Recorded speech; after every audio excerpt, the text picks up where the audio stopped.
Can you guys hear us? Let's see.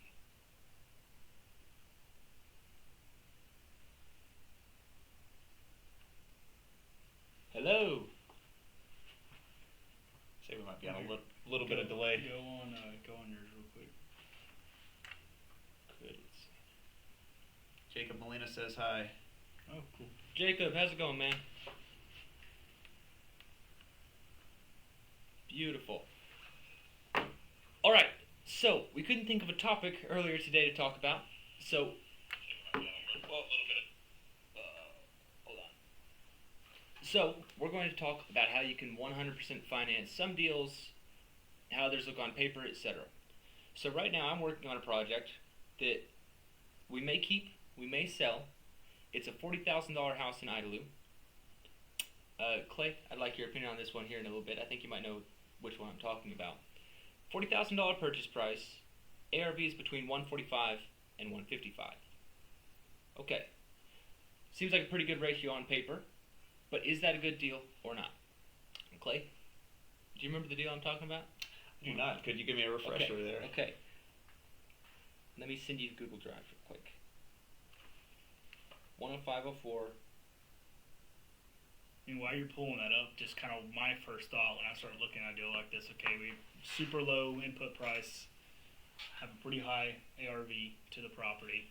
So I know, okay, so my minimum financing for Idalou, like to get a good deal, good rate, good lender, over $100,000 loan amount is like the key. If we go to a $100,000 loan amount, like granted, you see I do stuff all the time, way less than that. That's not an issue, but you limit your pool of bankers that want to touch it, and having more options makes it more competitive, better rates, better terms, and those items on. So when you have that kind of limited pool, does it change your interest rate at all, or what's the difference? So not necessarily changes the rate, but the lenders typically that do these smaller deals have higher rates because they're doing more volume, more deals but less volume per deal.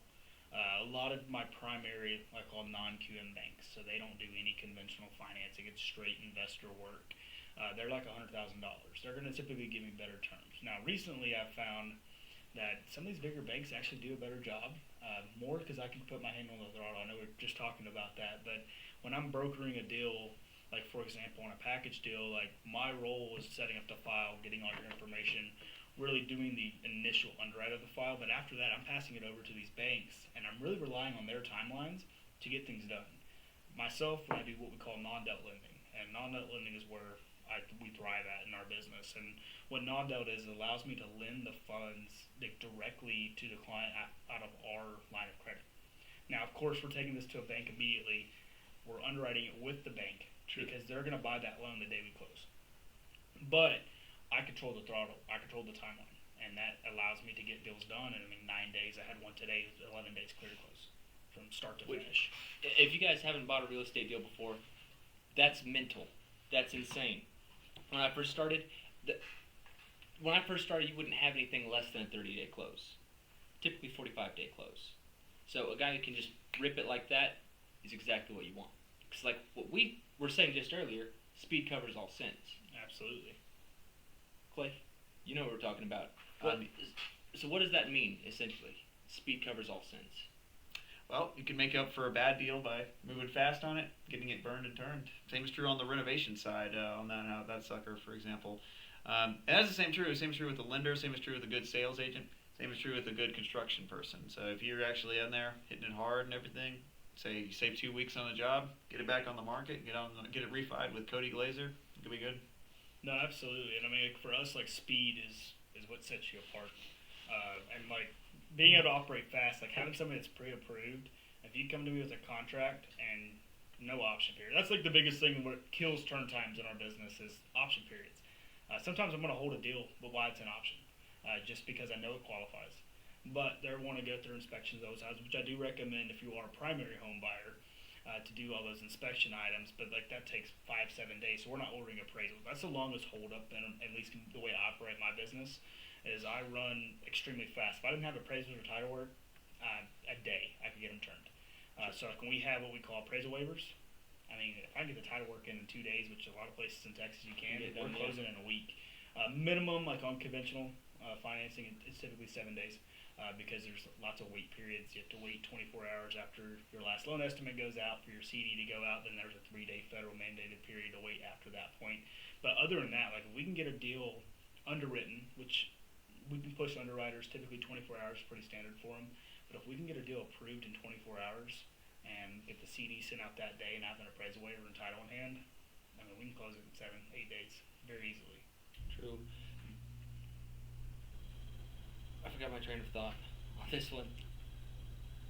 But you're 100% right. And especially with like non-QM products or weird products, speed will make it significantly easier to deal with. No, absolutely. And like there's like I mean, like I always said, mention like the titling aspect, like a great title offer. I see Michael's in the chat. Like when you're able to turn, like when he's turning title to me like quickly, like it makes our job so much easier. And like that allows us to like you said, get the bad deals out. And not necessarily it's a bad deal, but maybe like you're in a pinch, like you needed cash yesterday. Right now, that's a lot of my people are like, hey, like this tax bill came up or this came up, I need cash. How do I get cash quickly? I mean, I had a guy last week or 2 weeks ago we closed him in 14 days, and that was from absolutely nothing. It was a condo, so I had to go through condo search, that took 4 days, had to go through all this, and he had the cash in his account at day 14. So that's something that we were able to do, but that's how you get it done fast. True. And that matters on every end of things. So if you're an investor, sometimes you have to have people that you really trust to be able to get things done fast. I have some guys that we had a 2-day option period on a deal. I think it was a 14-day close that we did recently, and they were doing a hard money product, but they still want that 2-day inspection period. You're not going to get an inspector out there within 2 days 99% of the time, but if you have a really good construction guy that you trust with your life, you might be able to get him out there. And thankfully, we have Clay. Now, the reason I bring this up is because Clay has a construction company he works with called House Medic in Lubbock. And that's exactly what they do. Run by real estate investors, so they keep that in mind. Keep in mind that you need to be fast, efficient, and just get it done. So Clay, I have a couple of questions for you on the House Medic. Number one, what kind of projects do you guys work on? Do you guys just do rentals? Do you guys do initial? What do y'all do? And can you do inspections too? Can't do an inspection. I do have a sewer line camera, but I would not trust me with it. As far as when you're going into one of these deals, I'd still recommend you have a good qualified HVAC tech, electrician, plumber, and preferably a roofer that can actually go take. Those are going to be your big 4 cost sinks on those regards. Still get someone to get a sewer line camera, check to make sure your water lines are in good condition, make sure you don't have a Federal Pacific panel, make sure your condenser, furnace are in all working shape. Of course, the roof is also a big component of that. Answer your question, I will do anything from a service call, rental make ready, to a fix and flip. You name it, price is right, we can agree to terms and everything, I'll do it, Johnny on the spot. Does that include using that sewer cam? I can use a sewer line camera. Still recommend you got someone in there because you're looking at when you're looking at things, you can see scaling as another big problem. I mean, the difference between that replacing a sewer line, $5,000, of course, just getting someone in there to get all the rust out of it, things of that sort. Repairing bellies, things of that sort. That's where, again, anyone with a sewer line camera can certainly put it down there. Takes a real expert. A lot of respect for your master plumbers and everything that will actually tell you what you got going on down there. True. Well, I like that advice, going to the professionals, because oftentimes I see guys, especially new real estate agents, for example, that they think that just because they have that license, they can walk a house and tell whether or not it's a good deal. Which I saw a lot of that when I first started in 2022. A lot of people, because of low interest rates, were getting into the game that really shouldn't have been in any form of investment. Maybe like some Fidelity mutual funds, that kind of thing. Definitely not real estate. Yeah, no, that's something that we see and that we're kind of seeing the back end of right now. Like during 2020, 2021, rates were at an all-time low, and you were having 6, 8, 10 offers on properties. And how do you win a deal? No inspection, no option, 15-day cash close. That's how you win a deal. So that's like the biggest thing that we saw, at least on our end too. It's like people you cut corners when rates get good. There's a statistic out there like 500,000 people enter the market for every % of interest rates going down. And rates did peak today. I've been getting that question all day. just due to what's going on currently.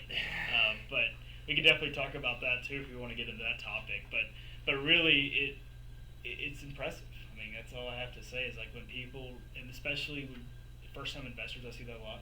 Is how can I get this? I want this investment property today. Common misconception of real estate is people think they become a millionaire overnight. Sure. You've been in the business, you're in the business. You don't become a millionaire overnight. Real estate's really won in the trenches in the long run. True. That's where you win. How do you have the best property? How do you have the most rentable property? And also is, okay, are you in a good enough cash position to hold this property for 4, 5, 6, 10, 20 years and really get to reap the benefits of the cash flow? Most of your true, really big investors, of course, it kind of changes. They get older because now they're looking at more, okay, I'm about to retire. How do I start to utilize my real estate as my wealth? But like the younger investors, and what I recommend is it's really just take that immediate, like as soon as you get enough equity in a property for a cash out to make sense, take that cash. As long as you have a good tenant and you have a good property manager or construction, whatever that you need done for the property, it just makes it like to the point where you can really build a portfolio very, very quickly. And I say quickly, like 5 years, and you can have a $10, $15 million portfolio just because you're rinsing and repeating of what you had. True. I think it is very important, though, like you said, to keep that cash. Because anyone that I saw who couldn't make it through, like you're saying, 2021 to today, they just didn't have cash. Yeah, absolutely. Like so. Liquidity is the biggest reason why people exit, is due to liquidity. People don't want to, they don't want to be what we call cash poor real estate rich. And it's easy to get to that point, especially if you're a really aggressive investor. True. But then now you're like, okay, I got to sell, or I need a 1031 out. And that's like another thing, too, we can talk about is like the 1031ing side.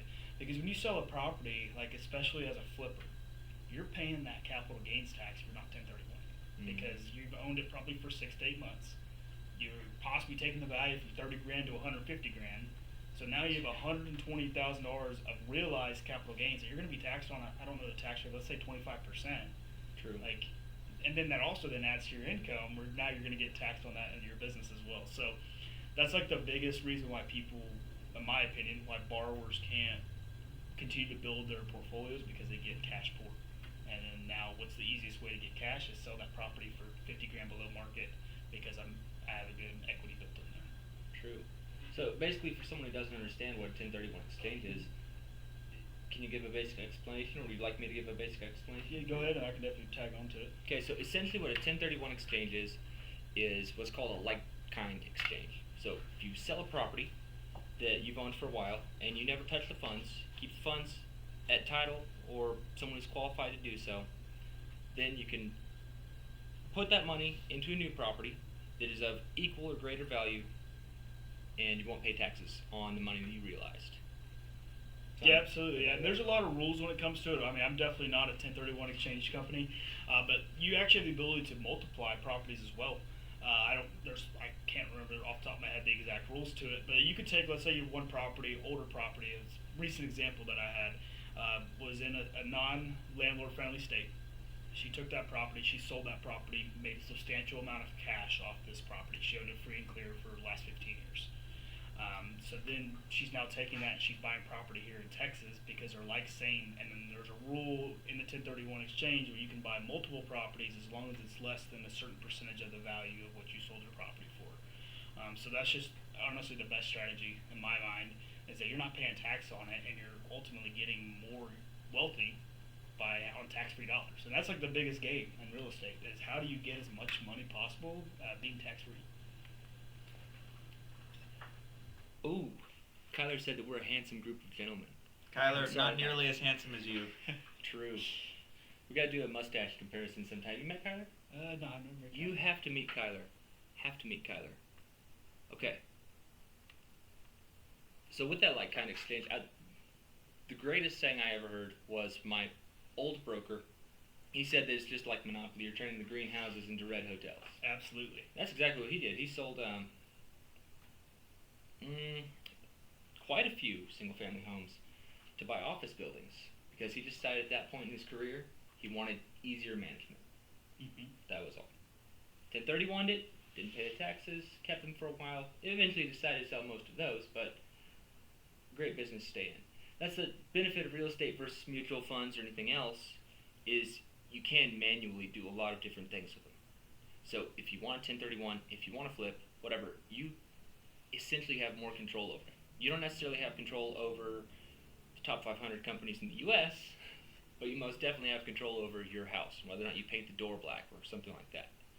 So, on that note, Clay, what are some things that you think that property managers, property owners, can do to add more value to their house, construction-wise, most people aren't thinking of? Yeah, absolutely. Aside from the basics, panel upgrades go a long way. Again, you don't want to scare off someone prospectively buying a Federal Pacific paneled house, for example. ACs, mini splits, don't be afraid to try a mini split on there. Obviously, window units, kind of dated at this point, things of that sort, retrofitting. But also creative design decisions, like you're talking about painting your door black, things of that sort. Don't be afraid to make of the nonconformity issue there. Granite countertops, things of that sort are a lot of value add things. I will say one thing to consider too: if you're renting out your property versus selling it, tenant caused damage. And what I mean by that is, I would never put butcher block, for example, in a tenant-owned house, tenant-occupied house. They are going to destroy that stuff. Might not spring for the nicest paint in town in case they have pets, things of that sort. There's a lot of things you can do as a landlord to continue your value of your property. A lot of different strokes between that if you're fixing and flipping versus, again, if you're renting it out in the long run. True. And I remember the last fix and flip that you did was incredible. You fixed it up to the nines. But rental property, you may not necessarily do that. But when you're fixing up rental property, recommending fixings to it, what standard do you keep in mind? Yeah, absolutely. So you can touch up paint very often times there, but man, by the end of it, you're going to have a ton of blotches on there if you just keep kicking the can down the road. So don't be afraid to spring for an interior repaint. As my boy Cody Glaiser would know, you never know when your appraiser is going to show up and say, these things are way out of whack. You've clearly deferred a ton of maintenance over here. Things of that sort. Fences, again, a lot of things that, again, as you're getting closer to selling it, refinancing, things that are worth considering, things that an appraiser would look at, things that are going to affect your value in the long run. We learned that. They sure will notate things that are off the wall that may or may not be correct. We won't get into the details on it, but definitely just that general maintenance, right? I mean, I'm assuming that, honestly, on our situation, that's probably what they were like, well, it just doesn't work. Tell me that it doesn't have running water. Yeah, don't ignore your big glaring problems because you never know when they're going to bite you in the ass. Pardon my language there, Nathan. True. I think that's cool on Facebook. I'm not 100%. We get flagged. If any of you guys flag that, I'm watching. If you flag it, you're a nerd. I'm sorry. But so we were talking a little bit about that appraisers. That's kind of interesting as far as the subject. So appraisers, they essentially get to tell you, or they tell a specific person at a specific time, for example, a lender, what their opinion of the value of a property is. You want to make it look a certain way for that guy. Cody, as a lender, what are some things that you see whenever you're seeing appraisers didn't hit X, Y, Z? You're like, oh my, they didn't look at this. Oh my goodness. A couple different things on the appraisal side. I mean, a lot of times it's how fast are they rushing through the property. Especially I see this more in new construction. Because I did this appraisal a week ago on this same property over on the other side of town, and so this property is actually a little bit different, and you miss square footage by 100 square feet or something like that. But like my biggest thing I see with appraisers is they are looking at that paint. They're looking at if a home buyer, not a renter, not an investor. The investor market, of course, is different. They look at it as a home buyer. Would somebody in the right mind buy this property for this value? And that's something that I run into a lot with Clay when we're working on refinances, is because these are rental properties. That the whole intention is for them to be a rental property. There's no intention to sell them to an actual market buyer. So we get dinged a lot on like that paint. Tenants, they honestly can make the appraised value go down when they're trashy. We had an appraisal on the same set that we're discussing that the appraisal came in $20,000 low. Which, okay, we're going to ROV it, and we did, but it's like, okay, why did it come in so low when there's 4 houses down the street that were going for the value we were looking for? And really it just comes down to, because I looked at the photos, and the bathtub was full of stuff, there was trash all over the floor, obviously there was dogs in there at one point, and they didn't clean up after their dogs, so there was that stuff, and I mean, it's just a face value. I mean, if you're an appraiser, you walk into a house and it stinks, there's trash everywhere, you're going to get in and get out and say, okay, well, this is probably a C3. I'm going to call it a C5 because of the way the tenant has done damage to the property.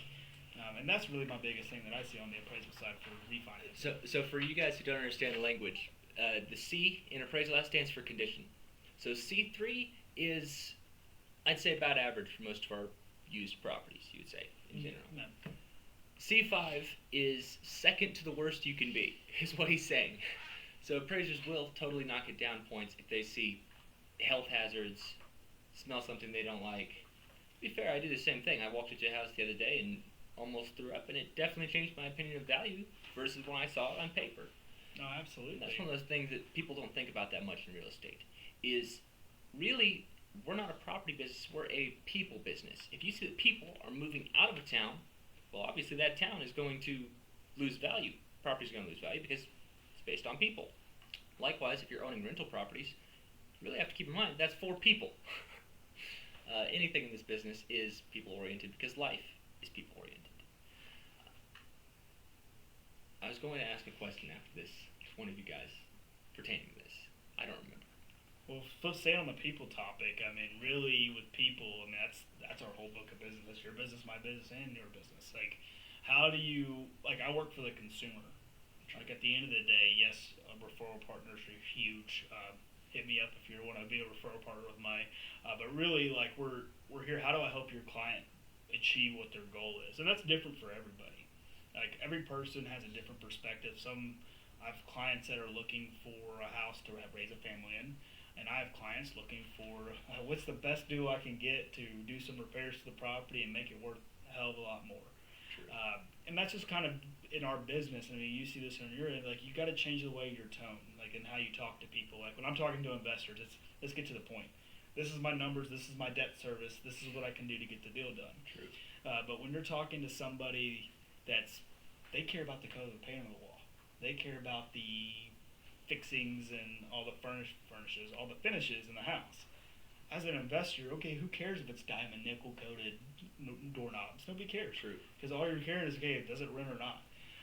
So that's like the biggest thing in our business, like talking to people. And I mean, the same way in your business, when you have your investor, your big time client say, hey, I need you to go look at these 30 properties, versus you have your 80-year-old grandma call you on a Saturday and say her plumbing is leaking in her house.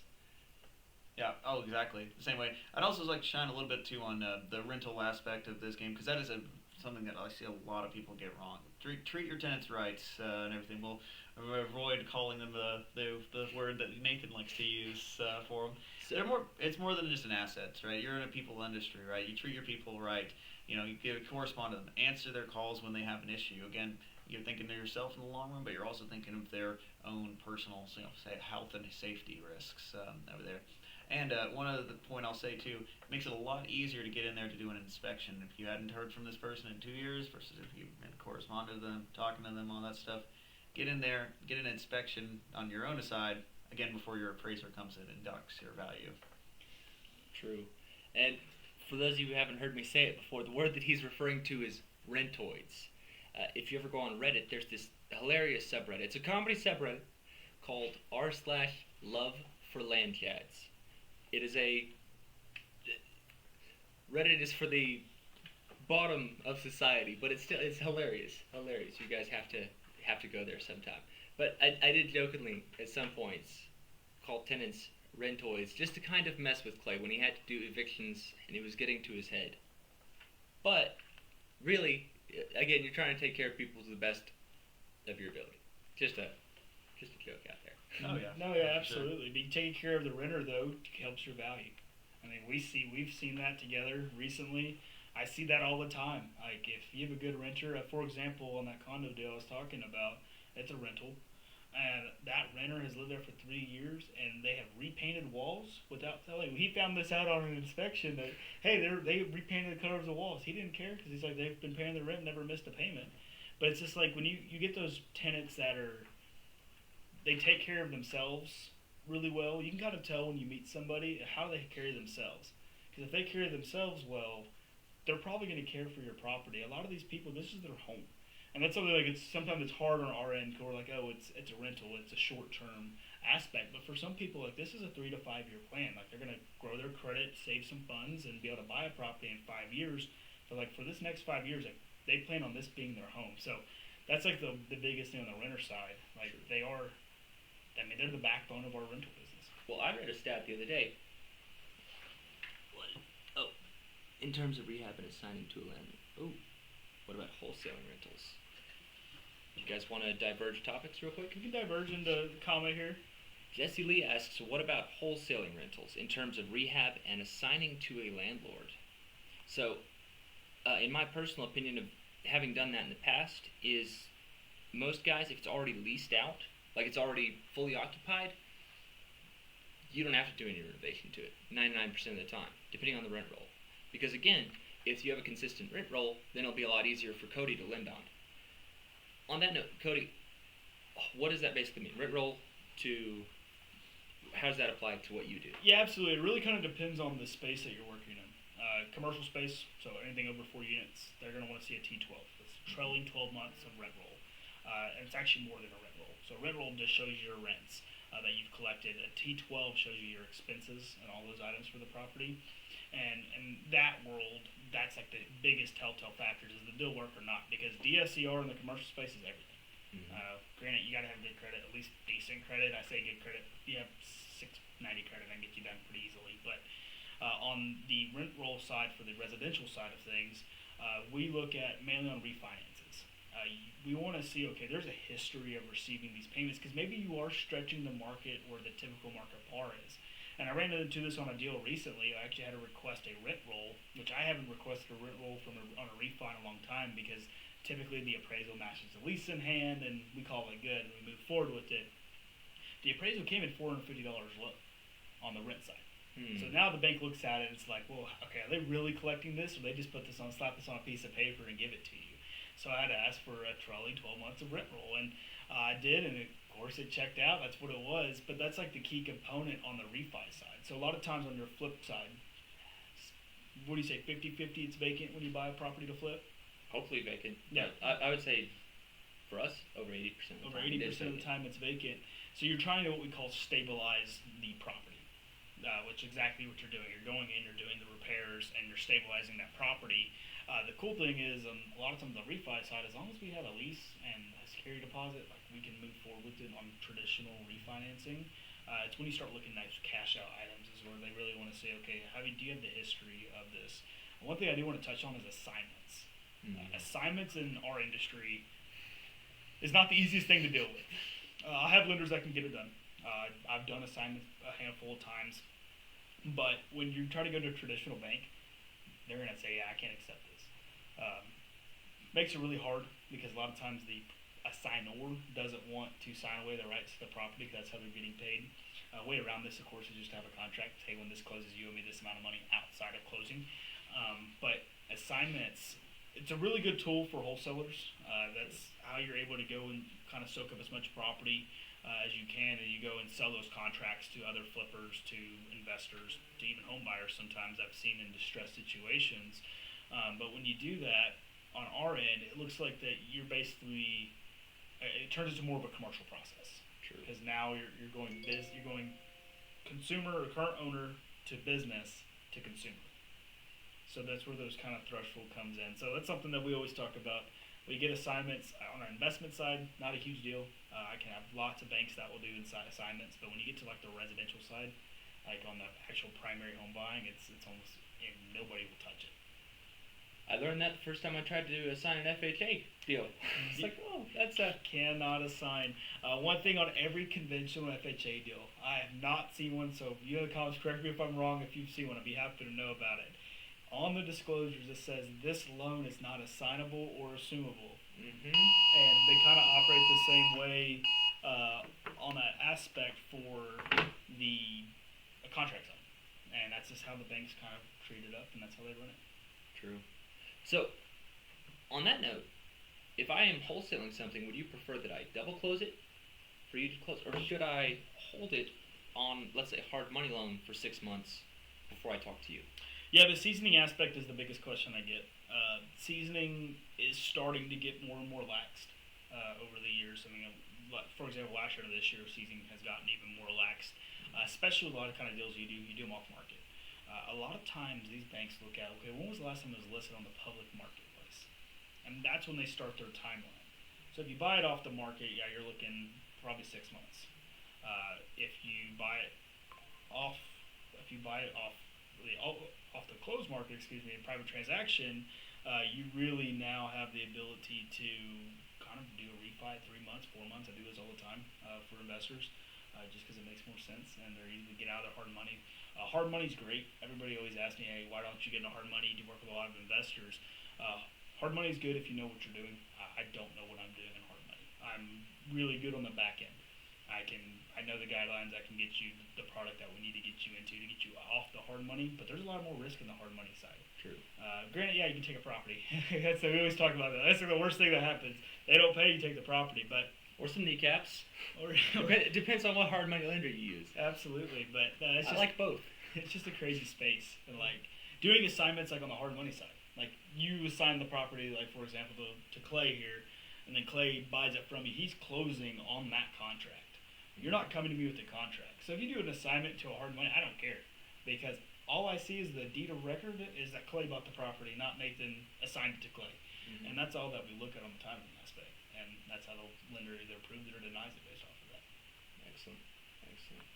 So, long story short, Jesse Lee, if you're trying to assign or sell a deal, you're still going to want to talk to him at some point, because he's going to be the guy that keeps your landlords happy, keeps those investors happy, and basically allow them to purchase things later on. You can only borrow so much hard money-wise before you're going to need to get a long-term, healthy deal. And it's going to take a little while for some of your investors, but if they hold for, let's say, 6 months on a deal. Oh, if they hold for 6 months, I mean, you can do anything at that point. Anything. Cash out, rate, term, whatever you need, you can do it with it. Less than 6 months, cash out gets really hard. There's creative ways that banks are starting to allow it. Some are going into what we call no seasoning. What no seasoning is tomorrow. You can buy it on Monday and do a cash out on Tuesday on it.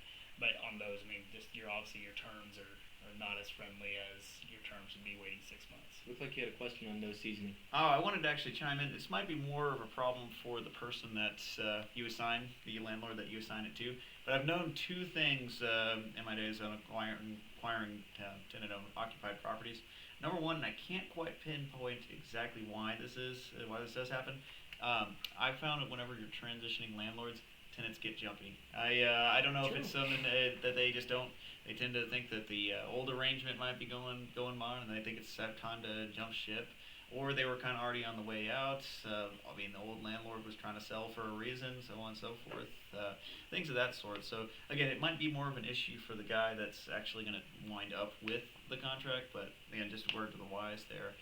The other thing too is can keep in mind again for your end buyer somewhere in there is the fact that you're oftentimes buying someone else's problems when you're buying one of these tenant occupied properties. And that's again where the actual human part of our industry comes in relevant. Of course, it's one thing for the guy that you're getting the contract from and taking it down from, get an inspection, so on and so forth. It's another thing to actually live there, and again, the tenant's going to know issues that you wouldn't even necessarily know of, right? Hey, I had called John, my old landlord, 6 months about this issue, and now I have an entire wall full of mold, for example, right? So again, it's more of a lesson in due diligence. Again, more of a caution to but in case your deal blows up, just another thing to learn out. Again, if you did not wind up signing it, just 2 points of caution there for you. So let's say, Clay, that you're buying a property that was tenanted. What are you looking for to feel safe before you buy that one? Or are you kicking them out? Just doing anything you can to get them out of there? I would say a lease ledger goes a long way, an actual written lease. Again, you'd be surprised how many people will get away with that or don't have that sort of records on there. I've got a paper ledger that I totally did not just draft up right before I was trying to get rid of this property to give to you. Things of that sort. And again, I'd like to meet the person, see the property, do all my due diligence. But again, physical lease ledger backed up by someone in Buildium or Appfolio, right? And again, an actual lease that's been signed by both parties and everything. True. On that note, if you guys have a tenant sign a lease with you, preserve it. I would recommend a hard copy. I knew a gentleman, very intelligent gentleman, when I first started out in this business, who his computer just went bust one day, and he lost 30 different leases in that single day. Never save anything to your computer. Lenders are especially. I'm sure you wouldn't be a fan of that situation. Yeah, I'm a little bit different on my side of things. Everything I do is like typically in encrypted systems, and I drop everything to the cloud. I have an encrypted software that every single one of my files sits in for that exact reason. Because if I lose something, for example, we get audited in our business. Everybody gets audited in their businesses, but like on the loan side, we have what we call MCR tracking, so it tracks on okay, are we meeting the disclosure requirements and those items, and then auditors can come in and pick random files. They typically pick a percentage of your files that you do, and they audit them. And we have to keep those records for 7 years. We actually have to keep hard copy records as well. So luckily not me, but our headquarters is based out of New Braunfels. Great company I work for, and he actually keeps all the hard copies. So he has a storage unit that is full of loans that we've closed over the last couple of years. I believe he's got to keep them for 7 or 10 years. I don't know off the top of my head, but it's impressive. Like that's something that I think is aging. I think as time goes on, we're starting to get into more of a hybrid close.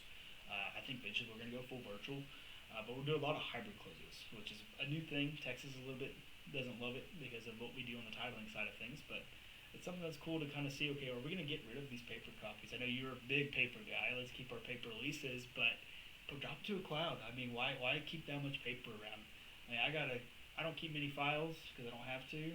But just based off some of my files, like especially people I do a lot of business with, I'll keep some paper documents that I have. I've probably got a whole drawer full of documents. And I'll probably never open them because I probably have the same document in my archive. Yeah. So why am I going to go dig through my papers and find what I need when I just go pull up my archive? I scan everything. I have a scanner. Every single document that I print and sign, I scan it. That's the move. Because I don't want to keep paper. I'm really bad at keeping paper. True. Well, I've known some guys. Guy I knew moved from California to Lubbock. He hated it when you would give him paper. You give him paper, he'd get offended. He's like, "This is bad for the environment." Like, hey man, I'll send you a Google Drive copy, whatever. Let me know what you want. It definitely is the future one of these days, going for full virtual. We're not there yet, I don't think. So I'd still recommend just a backup. Yeah, so something I was talking about today with one of my partners, we were talking about AI and how it's coming into our industry and what's the future outlook going to be in the AI world. I really think it's going to cut out your processes. I'd love to get y'all's opinion on it because that's like the big fear factor. Well, is it going to cut out agents? Is it going to cut out mortgage brokers? Answer's no, because there's that human interaction. It's not sales, it's relationship building. But at the end of the day, it's sales. I mean, that's your whole goal is to get more and more clients and build bigger databases and sell property or sell loans or whatever kind of field you're in. But how do you think AI is going to impact your business going forward? Because I mean, over the next 5 to 10 years, right now AI is used for a lot of prompts, but eventually, like I know guys building systems that they get an email or from a borrower, and it pulls out bank statements, it pulls out their W-2s, and it looks for inconsistencies. And it's smart enough, or he's trying to build it, where it's smart enough where it can say, okay, the guideline for conventional is 50% of your income. If you have a deposit larger than that, it has to be traced. And he's going to train it to where if it's okay, so their income's $7,000, so anything over $3,500 has to be traced, and it just blanks out everything else below it. Now, of course, there's going to be lots of hiccups in these systems as they get built, but I mean, that, in my opinion, one day that's going to be the future of the industries. And then on your side, my opinion, you're really just going to become a person that shows them the property. Maybe. Or they just going to be able to go self-service. And they just walk up with their phone and tap their phone, and their lockbox drops open like it already does for some of these lockboxes. And they just walk in and show themselves. Like, where do you think that's going to go? I want to talk to an appraiser about that. Because I don't know if you saw the new, I think it's rolling out in 27 or 2028. Do you remember? I don't know if I sent this to you. Appraisal guidelines are being changed. Mm-hmm.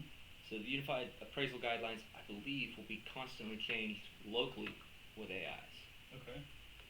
I want to see, because that's next couple of years. Mm-hmm. We'll see what happens with that. Hopefully they come up with something better than the Zestimate. Those estimates just, I mean, we can get into that.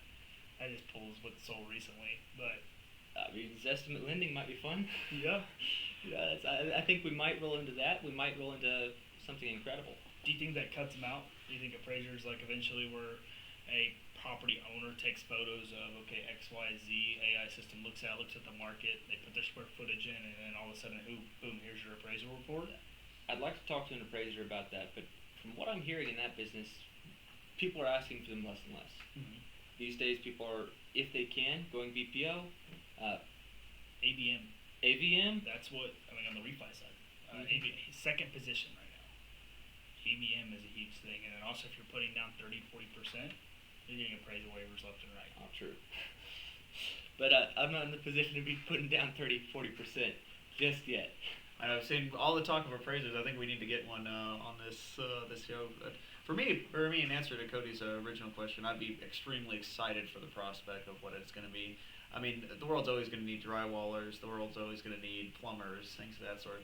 The question is, for me, is how much better of a process efficiency can you build with that?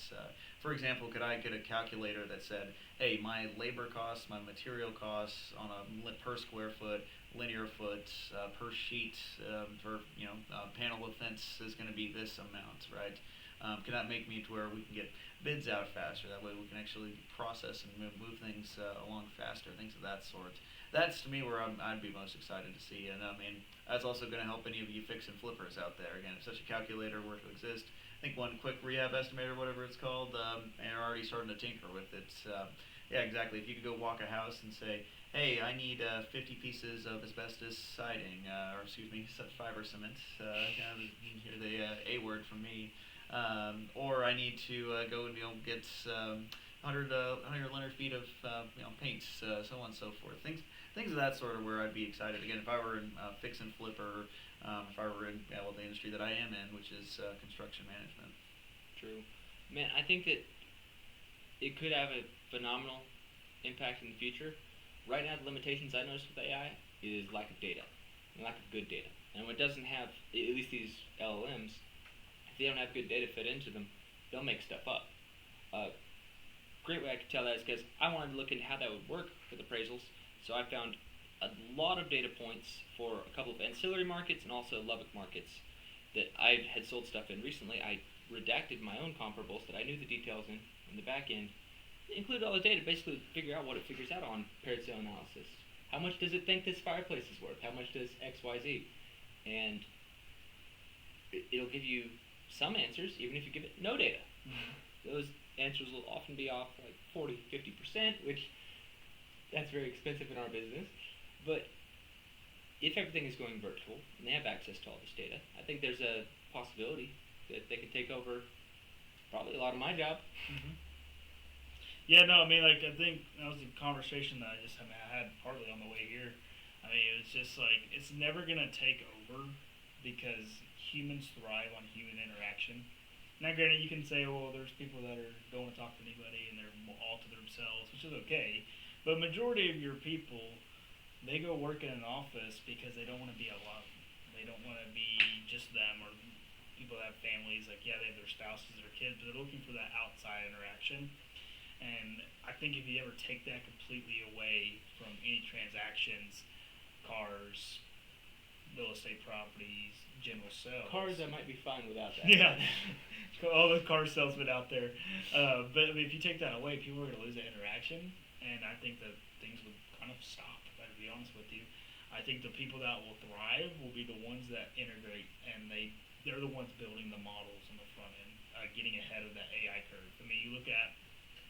By the end of this year, there's a tech company, a large tech company, that's going to lay off 4,000 employees. They're building AI systems to take over those jobs. So then now, instead of needing 4,000 employees, they need 12. Like these big data centers, yeah, they create 6,000 jobs on the front end, which is great for the economy. But typically, most of these data centers, they use 10 to 15 people. If they even get used. If they even get used. And I mean, there's some I know, there's one company out there, they have 3 people on staff.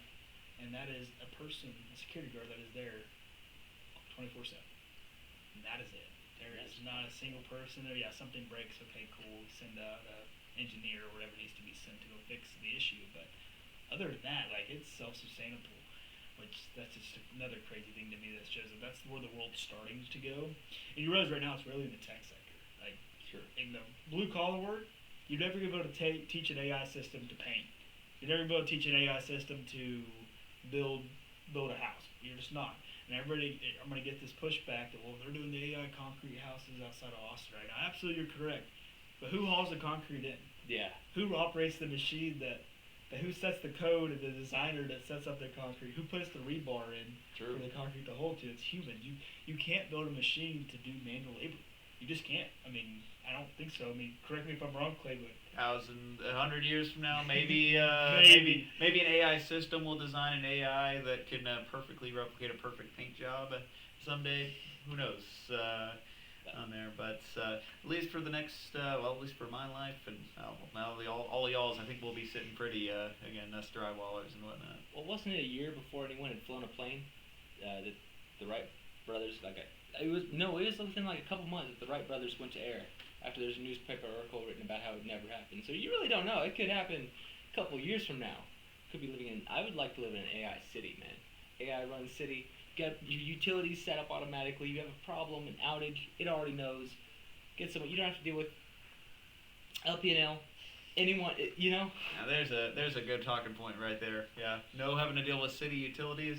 Sign me up to that future. and then what about like? And then of course you got me over here. It's like, okay, well, what about if you get hacked?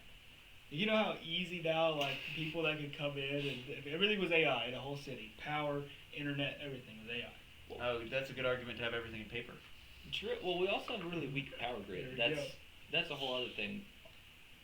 You'd be talk to some people who run our local stations, things of that nature. They're very vulnerable. Mm-hmm. I like John McAfee's entire spiel on that. If you haven't heard it, you should listen to it sometime. But we live in a very vulnerable system, anyways. I don't think that removing some human error would necessarily make us any more vulnerable.